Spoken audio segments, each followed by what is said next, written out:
황교영 작가와 함께합니다. 어서 오세요. 예, 안녕하세요. 어떤 이슈인가요?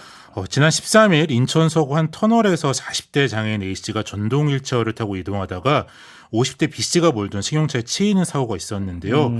병원으로 옮겨졌으나 결국 사망했습니다. 사고 원인은 밝혀졌어요?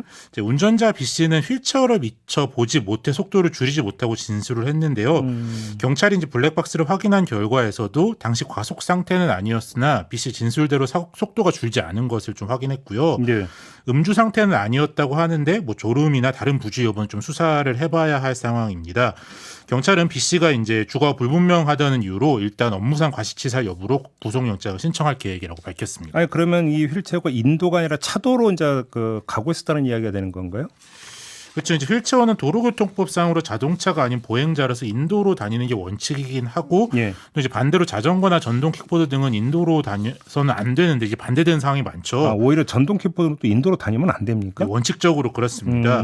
이제 사고가 난 터널에도 인도가 있긴 했는데 뭐 피해자가 왜 차도로 갔는지 좀 안타깝게도 확인하기는 어려운 상황이지만 피해자 외에도 많은 전동 휠체어 사용자들이 차도를 이용하고 있는데요.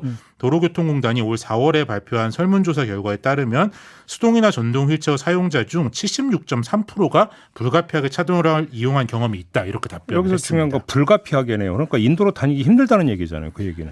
그렇죠. 이제 뭐 그 이유에 대해서 이제 장애물이나 턱 아니면 뭐 불법 주정차, 공사 구조물, 간판 등으로 보도 이용이 제한되어서라는 응답이 61.2%로 가장 많았고요. 예. 또 이제 인도를 이용할 때 다른 보행자들을 방해하는 경우가 생기니까 좀 눈치가 보인다. 그래서 이제 대중들의 불편한 시선 때문에라는 응답도 24.6%로 상당한 좀 비중을 차지했습니다. 결국은 인도가 장애 친화적이지 않다 전혀 이런 이야기잖아요. 그렇죠. 뭐 요새같이 이제 폭우 때문에 인도가 망가지거나 뭐 그런 경우도 문제가 생기고요.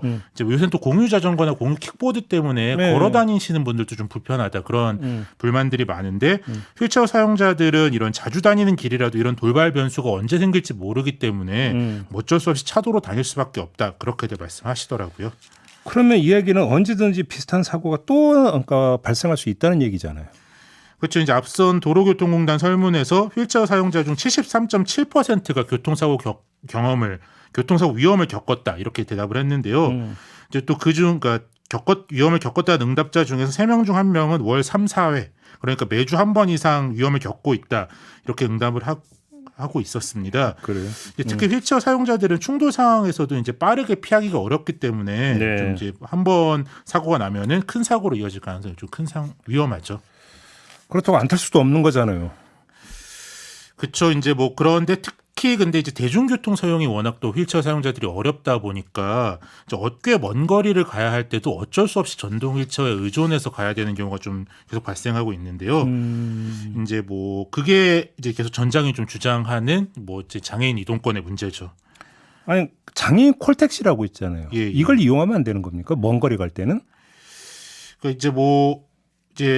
그런데 그것도 좀 쉽지 않은 게 서울시의 경우는 이제 택시를 부른 다음에 탑승하기까지 평균 41분이 걸린다고 이렇게 오래 걸려요? 네, 하는데 이제 네. 그나마 사용자들은 평균 대기 시간이 41분이고 실제로는 얼마나 걸릴지 모르는 게 더 큰 문제다 이렇게 얘기를 하는데요. 예. 이게 뭐 어떤 때는 뭐 5분 만에 오기도 하고 어떤 때는 2시간을 기다려도 안 오기도 해서 어이고. 이게 뭐 40분 후에 온다라는 보장만 있으면 뭐 미리 부르면 되기 때문에 네. 이용할 수 있는데 네. 뭐 그렇게 좀 불규칙한 게 더 큰 문제라고 하는데 그러다 보니까 이제 웬만한 거리는 뭐 택시나 다른 뭐 저상버스, 지하철 같은 거를 탑승하기보다는 그냥 위험하더라도 이제 전동 휠체어로 갈 수밖에 없는 상황들이 생기는 거고요.